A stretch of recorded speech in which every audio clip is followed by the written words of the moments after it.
Uh, want to tell you right now, we are joined by Anson Frericks, former president at Anheuser-Busch, co-founder Strive Asset Management. His new book, Last Call for Bud Light, The Fall and Future of America's Favorite Beer. And Anson, I appreciate you joining us here. I would submit that the failed Dylan Mulvaney Bud Light deal, the fact that they sent her the Bud Light cans, him, whatever you want to say, right around the March Madness tournament, I believe 2 years ago. Bud Light sales, you can update me on them, I believe are still down 40%. Is this the most destructive ad, endorsement, product relationship that has ever existed in modern American capitalism? Can you think of a worse one, or is this the worst? I mean, Clay, I think this is the worst one. I mean, maybe you could say that when there was New Coke and New Coke came out in the 1980s and then that plummeted, everybody hated New Coke. The good thing about the Coke executives, they actually learned their lesson. They say, hey, we screwed up. We apologize. And they went back to the old formula and, Coke's doing fine. But that's one of the big problems here is that this company lost 30% of its sales 2 years ago. It lost another 10% of its sales last year with Bud Light. It's still declining this year. And one of the reasons is that still no one's taking accountability for this. I mean, the CEO is still there. There's been no apology. And that's why customers really haven't returned here, which is crazy. What would you do? Let's pretend that they came to you and they said, okay, Bud Light is your business. You have to, in some way, make it relevant again for the audience that has abandoned it. Is there anything they could do that would, as you point out, they're continuing to decline down 40%? Is the brand dead no matter what, or is there a way to bring it back to life? No, I mean, I actually think there's a way to bring this back to life, and I get into this in my book, Last Call for Bud Light, which you mentioned about. But I just think one of the fundamental problems is that this company, Anheuser-Busch, it's no longer American owned. It was actually purchased by a European company called InBev about 15 years ago. And then lots of mistakes were made over that time period. The InBev company moved the corporate headquarters from kind of St. Louis to New York City, brought in a lot of foreign executives that really didn't understand the U.S. consumer. They adopted a lot of divisive policies of ESG and DEI. So a lot of those problems happen. I think a lot of those go away if they actually sell Anheuser-Busch here in the U.S.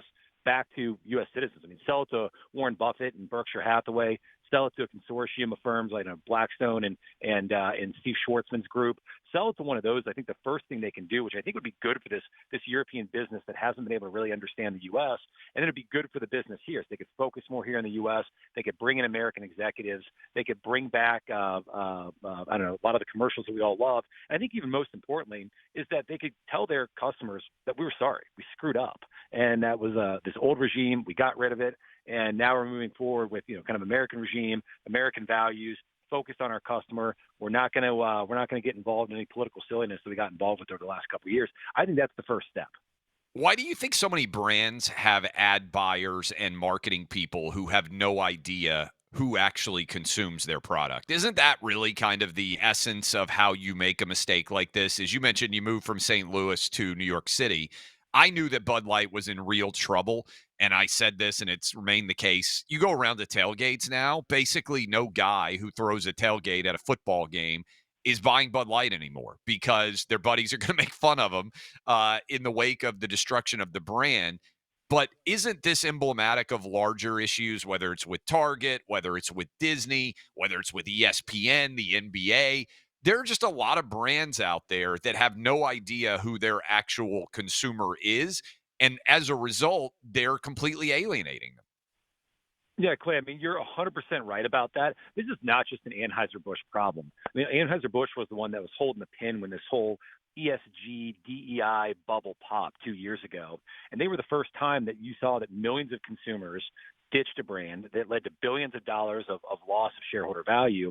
And this, for the first time, I think actually was a wake-up call to a lot of the broader corporations. I mean, you don't get the big rollback in ESG and DEI that you're seeing right now without the whole Bud Light example, where you all of a sudden this was the least sustainable thing that a company could do was to pander to a group that wasn't necessarily their customer base, and that they got a brand involved in something that wasn't authentically Bud Light. Bud Light used to be about sports and music and bringing folks together, never got involved in controversial political social issues, they lost sight of that because they had marketing people based in New York, and they used marketing based New York firms based in New York City. And then that was like one of the bigger issues that we saw really across corporate America. A lot of these firms that were based in St. Louis or in Arkansas or Texas, all of a sudden they were moving a lot of their headquarters to New York, hiring New York firms, taking in advice from a lot of New York-based asset management companies. BlackRock's a good example, who was foisting an ESG and DEI agenda on them. And so this led to a lot of problems. And you saw a lot of companies that lost their way over the last couple of years. I'm actually pleased to say that there's companies like Disney that are at least making the right steps back in the right direction. They fired their CEO, Bob Chapek. They brought back Bob Iger. Bob Iger has said, we're getting out of politics. We're not doing it anymore. They've rolled back a lot of their DEI policies in recent weeks. Are they perfect? No, but at least they've acknowledged that there was a problem. I hope we're seeing that more across corporate America. I think Anheuser-Busch is just a little bit behind the eight ball on getting there. A lot of people said, we're talking to Anson Frericks from Bud Light, former president there. He's got a book out, Last Call for Bud Light. Usually people say, oh, this is not going to last. 2 years later, basically, we're still dealing with the continued fallout for Bud Light. Do you think they've been stunned by how toxic their brand has become? Do you think they ever expected it to go on this long? Is that why they didn't apologize? They just kept hoping, oh, this is going to go away. Oh, this is going to go away. And in the process, their brand just vanished? Yeah, I mean, 100%. That's what they thought because there really hadn't been a very successful, I'll call it consumer boycott previous to this. Of course, people were upset when in the NFL, people were kneeling in the NFL, but what are you going to do? There's no other alternative on Sundays in the NFL. Yeah, people were upset at Disney when Disney got involved in parental rights issues in Florida. But, if your kids want to go to Disney World, not a lot of alternatives. Bud Light was uniquely susceptible to this massive boycott, really for two reasons. One is that they have a commoditized brand where everywhere there's Bud Light, there's also Miller Lite and Coors Light at the exact same price. And then secondarily, people could actually see the impact of this boycott. Every single week, there's sales data from retailers like Walmart and Kroger and 7-Eleven that gets reported. So every week you were seeing in real time that Bud Light sales were down 10%, 20%, 30%, 40%. And then with the effect of social media, you had everybody that was posting photos and videos online of like the Bud Light line at a baseball game empty Yep. and a Coors Light line 30 deep. And so that has just had this big impact on the business that they didn't realize how susceptible they were because for 95% of the American population, they can't tell the difference between Bud Light, Miller Lite, Coors Light. The only thing that differentiates them is their brand. And Bud Light used to be that fun, sports, music, backyard barbecuing kind of like Americana brand that you're talking about. All the guys used to drink at tailgates. It was the most acceptable brand. It was the biggest beer brand. And then when they lost that identity and all of a sudden it became this almost like brand like Ben and Jerry's, where are they advocating for certain social issues and more progressive causes by getting involved with Dylan Mulvaney and not even being able to articulate to the customer what the brand stands for moving forward. I mean, you remember that right after this happened, their CEO had multiple botched attempts of Yes. trying to talk about Bud Light, never apologized to their loyal customer base that was called Friday Out of Touch, nor talked to their more progressive customer base and said, hey, we're going to be more like Ben and Jerry's. And I don't know, when you walk in the middle of a cultural battlefield, they ended up getting shot at from both sides. No, and I think that's a really important part here about the commoditized brand nature. Chick-fil-A got ripped to the high heavens, and even people out there that are super left-wing or like, I might not agree with Chick-fil-A on whatever LGBTQI issue there is, but they got a great chicken sandwich, and so I'm going to keep showing up. I love their waffle fries. I'm not trying to give a free advertisement for Chick-fil-A, but I love the brand, and it's hard for me to think of something they could do that would make me change my decision. But to your point, for a lot of people who go into a grocery store or go into a gas station and are going to grab a 12 or a 24 pack of a beer, there isn't a lot of difference between Miller Lite, Bud Light, Coors Light. I know I'm going to get blown up by guys out there like, I can tell a tremendous difference. I disagree. Like Guinness, right? When you're drinking a Guinness, when you're drinking a certain type of beer that has a different flavor and taste. I think for most people, light beer is relatively easily replaceable. Let me ask you this question. And I think that's an important part about why the boycott worked so well. It was an easy change for people to make. Target, smart guy. I really like him. James Uthmeyer, now the attorney general in the state of Florida. One of the first things he's done is file a lawsuit against Target going after them for burning up a great deal of shareholder value, he says, by basically going all in with the tuck bathing suits, everything else. What you do now, I think is important, but in some way, is that the effective method to get businesses back to just saying, hey, can you just serve everybody, Democrat, Republican, Independent? You don't need to go after this woke agenda. Is there a lawsuit mechanism in your mind that could be pursued and should be pursued?